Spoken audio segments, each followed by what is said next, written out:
The giant excavator pit is the newest monument in the game, added in the 2019 August Force Wipe. But what kind of loot is there, and is it worth it? Welcome to the Rust Monument Guide, where today I'll be telling you all the essentials you need to know about the giant excavator pit.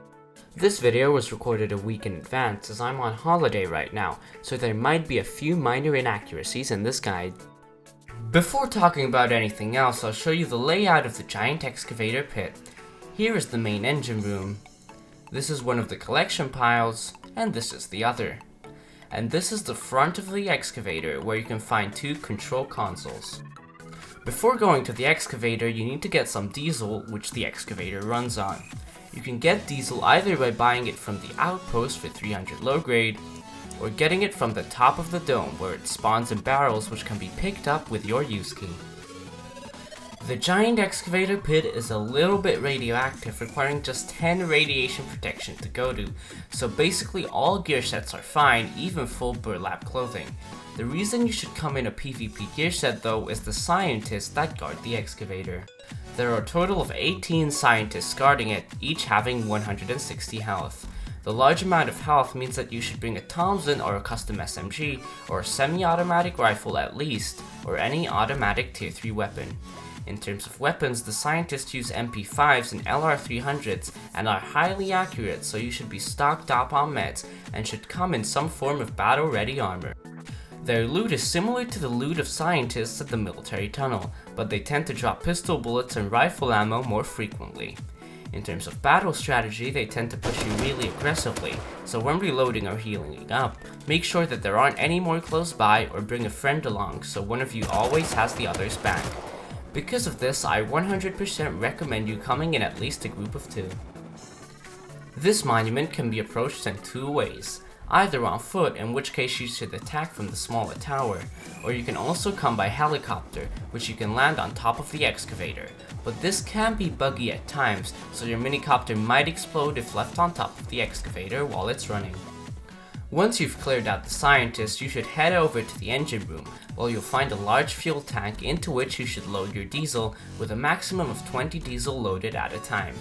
After filling up the tank, you should start the main engine by heading over to this console and activating it. You'll hear the engine start up, but mining hasn't started yet, so you should run to the front of the excavator and go into one of the control rooms on either side. Here you can choose what you want the excavator to mine. This can be set to high quality metal ore, metal fragments, sulfur, or stone. On screen right now is the yield of 1, 5, 10, and 20 diesel for each resource and the time it takes for that much diesel to run out. As you can see, each diesel you put in takes 110 seconds to run out, so if you go in with 20 diesel, the mining operation can take up to nearly 40 minutes. The long time shouldn't really concern you though, as from my experience I can tell you that scientists don't respawn while the excavator is running, so the only thing you should watch out for while mining is other players. While mining, the mined resources will accumulate split 50-50 in these 2 collection piles located on the edges of the monument's area. While the excavator is mining, you should watch out, as the drill at the front of the excavator will instantly kill you if it touches you, and if standing under the falling rocks at either of the collection piles, you take quite a decent amount of damage as well. While the nodes at the front of the excavator look like they can be mined, they can't, so you shouldn't waste your time coming here without diesel if you want to mine some stuff. In terms of services, the giant excavator pit is quite lacking, as it only has a recycler which is located underneath the engine startup console in the engine room. So far in this guide I haven't talked about the loot here, but with good reason, because its loot is minimal, with it only having a few food crates, 1 regular crate, and a military crate. Just like the small and large ore rig, the giant excavator pit also has an SOS frequency, which constantly sends out a signal on frequency 4777 while the excavator is running. Now for the most important question, is it worth it? In my opinion it is, but only if you have the right guns and a friend or 2 to come along with you, as clearing out the scientists is quite hard, and you need to be able to fend off attacking foes while mining here. I hope you enjoyed this video, and if you did, then please leave a like and subscribe, as you do not know how much it helps out a small YouTube channel like mine. I would also like to thank Gucciberg for being my first patron.